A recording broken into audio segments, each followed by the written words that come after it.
अब जो प्रसंग चल रहा है कि सदग्रंथ कौन से हैं, सदग्रंथों में को आधार माने तो वो कौन से ग्रंथ है। जैसे श्रीमद् भगवद गीता अध्याय नंबर 16 के श्लोक 23-24 में स्पष्ट कर दिया है कि शास्त्र विधि को त्याग कर जो मनमाना आचरण करते हैं उनकी न तो गति होती है यानी मोक्ष नहीं होता, और न कोई सुख होता है, और न उनकी कोई सिद्धि साधना प्रफुल्लित होती है, कोई सिद्धि प्राप्त होती है। क्योंकि सिद्धि से ही तो हम सतलोक जाएंगे। सिद्धि माने एक ताकत आएगी हमारे अंदर भक्ति से। तो हम पहले इस ताकत को यहीं बर्बाद करते रहे, किसी को आशीर्वाद दे देते, किसी को बद्दुआ दे देते, यहीं पैंचर कर लेते थे। अब पैंचर नहीं होने देंगे हम इसमें, और उससे कुछ होना ही नहीं। जो शास्त्र भी देता है कि मनमानी बकवाद कर रहे हैं, तो उनमें जो सिद्धि आएगी वो दूसरे टाइप की आएगी, ये ऐसी नहीं आएगी जो हमारे अंदर सिद्धि आएगी। परमात्मा गरीबदास जी ने अपनी वाणी में लिखा कि शब्द महल में सिद्धि 24 हंस बिछोड़े विश्व बीसा। यानी हमारा जो मंत्र है इसमें 24 सिद्धियां आ जाएंगी, लेकिन इन सिद्धियों को तुम प्रयोग ना करना, ना तो बात बिगड़ जाएगी। वो कौन कौन सी सिद्धियां हैं वो दिखाते हैं आपको गरीबदास जी की वाणी में। शब्द महल में सिद्ध 24 हंस बिछोड़े विश्व बीसा। कि जो मंत्र हमने आपको दिया है ये सतनाम और प्रथम मंत्र, इसमें 24 सिद्धियां आपको प्राप्त हो जाएंगी।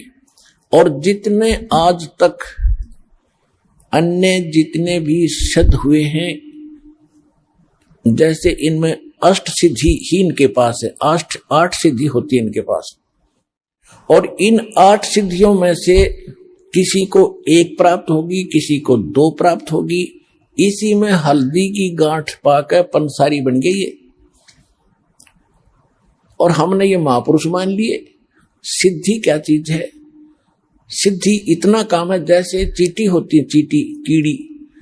वर्षा के दिनों में आप देखते हो कुछ तो चींटी होती है पंखों वाली, तो पंखों वाली जो चींटी होती है वो अन्य चींटियों से सुपीरियर मानी जाती है उनकी दृष्टि में, कि ये आकाश में उड़ जाती हैं। ओहो, ये तो पता नहीं के बन गई।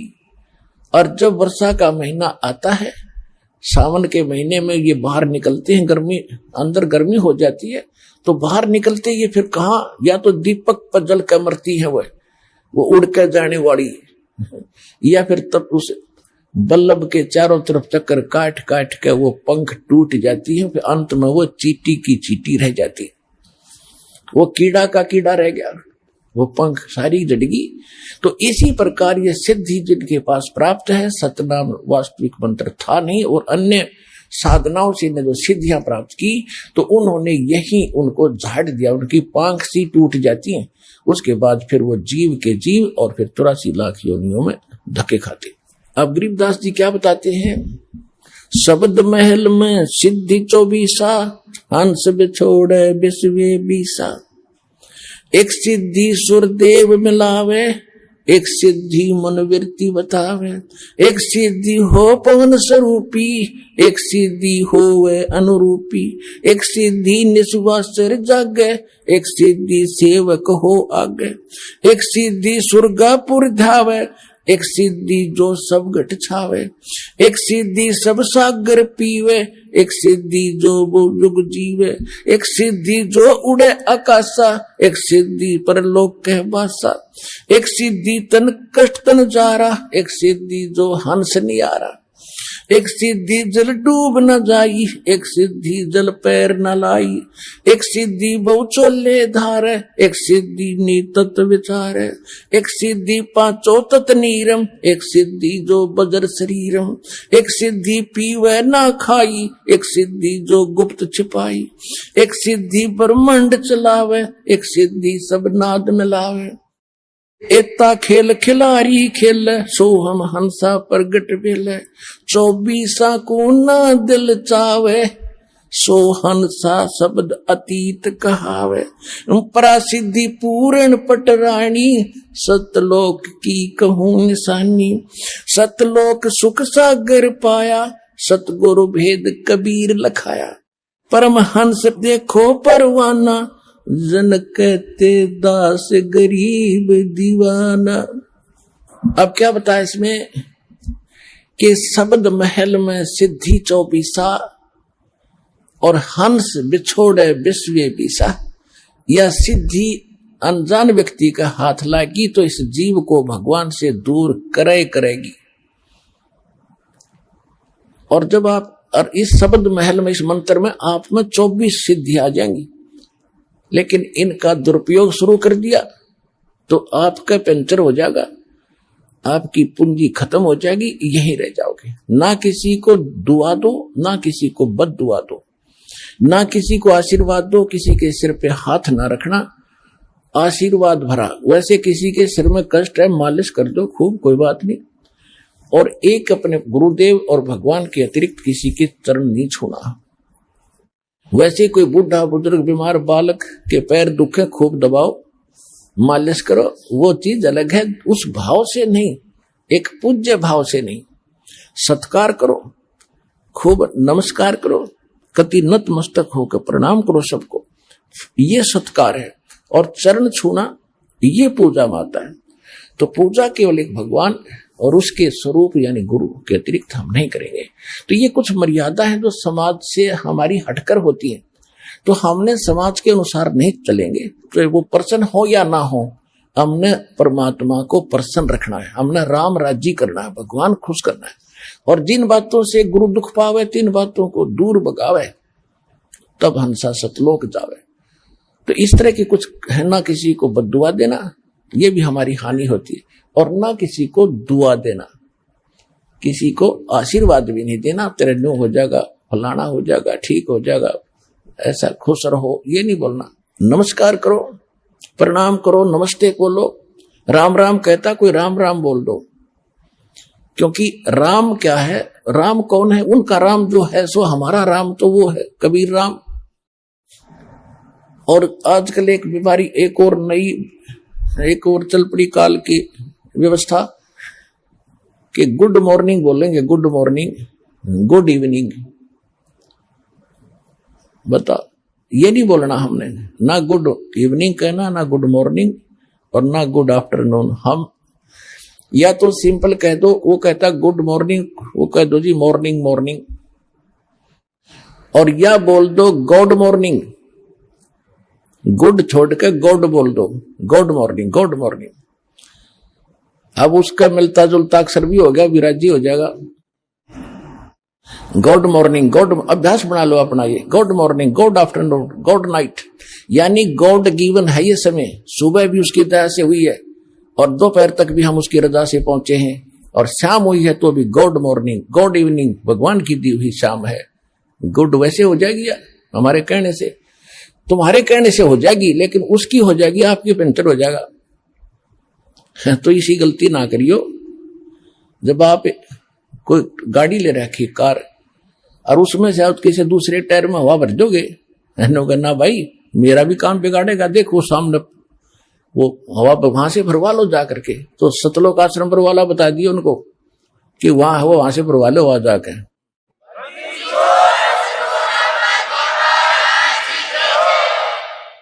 तो इसमें क्या बताया है कि शब्द महल में सिद्ध चौबीसा और हंस बिछोड़े विश्व बीसा।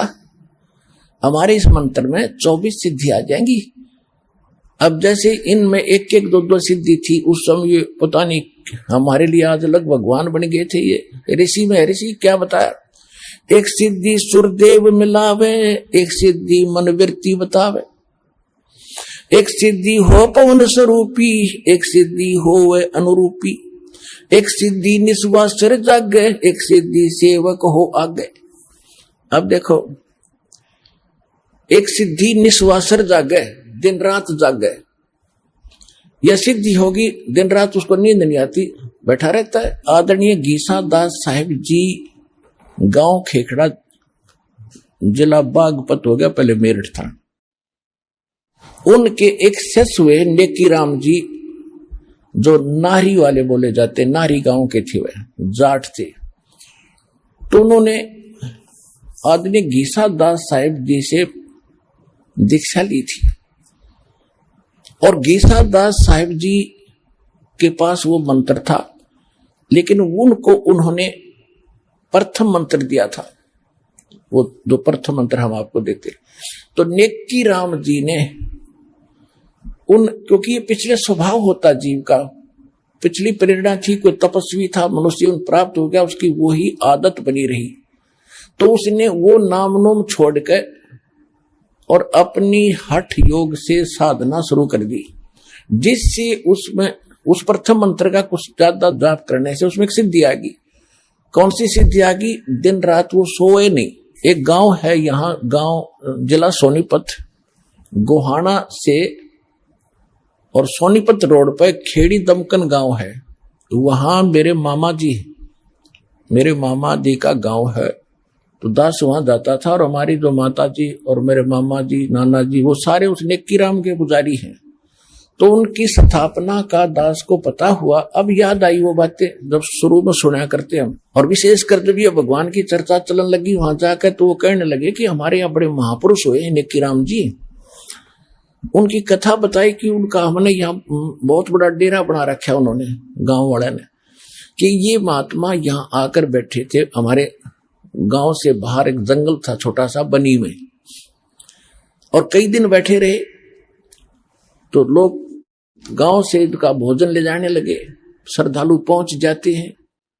तो एक ने बताया कि हमने इस महापुरुष को सोता नहीं देखे कभी, सारे दिन रात जागता रहता, बैठा रहता है या घूमता रहता है।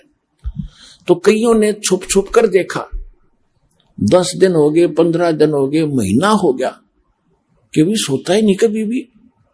अले इससे बात पर वो भगवान बना लिया, उसका आश्रम गाड़ दिया, उसकी पूजा शुरू हो गई, और सारे चौड़ चपट। अब पता चला उनके ज्ञान भी नहीं था, वो तो गीसादास जी से विरोधी भी हो गए थे। लास्ट में एक कथा सुनाया करते, गीसा पंथी बताया करते थे कि उन्होंने एक अभिमान का वचन बोल दिया था नेक्की राम जी। तो कहने का भाव यह है कि एक सिद्धि निस्वासर जागे, इस मंत्रों में आपके ये ऐसी सिद्धि आ जाएंगी। तो उस समय वो संत पा किया। अब जितने भी नेक्की राम जी के जो अनुयायी हैं, ये सारे ये डले ढोआ हठ योग करते हैं। और मंत्र गीसादास जी की वाणी में एक पूरा शब्द है, 8-7 पंक्तियों का। उनमें से 2 पंक्ति हैं, ओम सोहम जप ले भाई, राम नाम की यही कमाई। और वो पूरा एक शब्द है जैसे मंगलाचरण की तरह, उसको मंत्र बोलते हैं, उसमें ये लिखा हुआ है। और इस पूरी वार्तिशी को गाकर इसी को अपना नाम समझे, ये मंत्र है हमारा।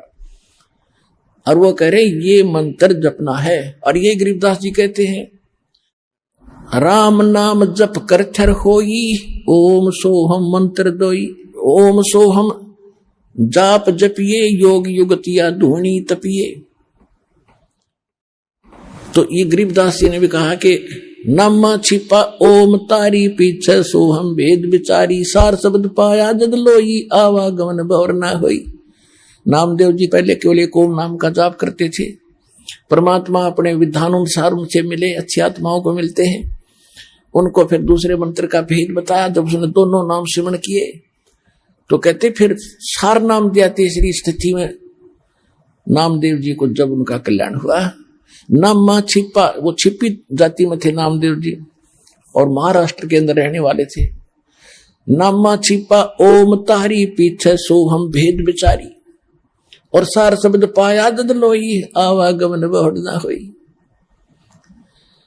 ऐसे ही धर्मदास जी को परमात्मा ने मंत्र दिए थे, लेकिन उनको प्रतिज्ञा दिला दी थी कि आगे बताना नहीं है। 1997 में दास को मिले परमेश्वर और संकेत कर दिया था कि बेसे खोल दे, मैं आप देख लूंगा। किसी के पास ज्ञान नहीं है। और दास को ऐसा प्रोजेक्टर, ये 2003 से हमने फिर ये प्रोजेक्टर शुरू किया, आपके रूबरू करना शुरू किया, सबके इतिहास सामने रख दिए। किसी के पास ये नाम नहीं, किसी के पास यथार्थ ज्ञान नहीं, तो अपने आप ये सारे फेल हो गए। आज जितने भी संत महंत हैं कोई नहीं चल सकता।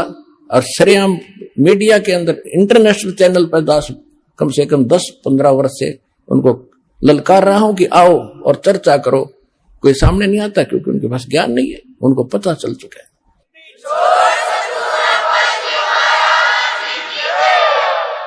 और ये भोले श्रद्धालु उनको भगवान मानने बैठे, नकलियों को संत मान रहे हैं।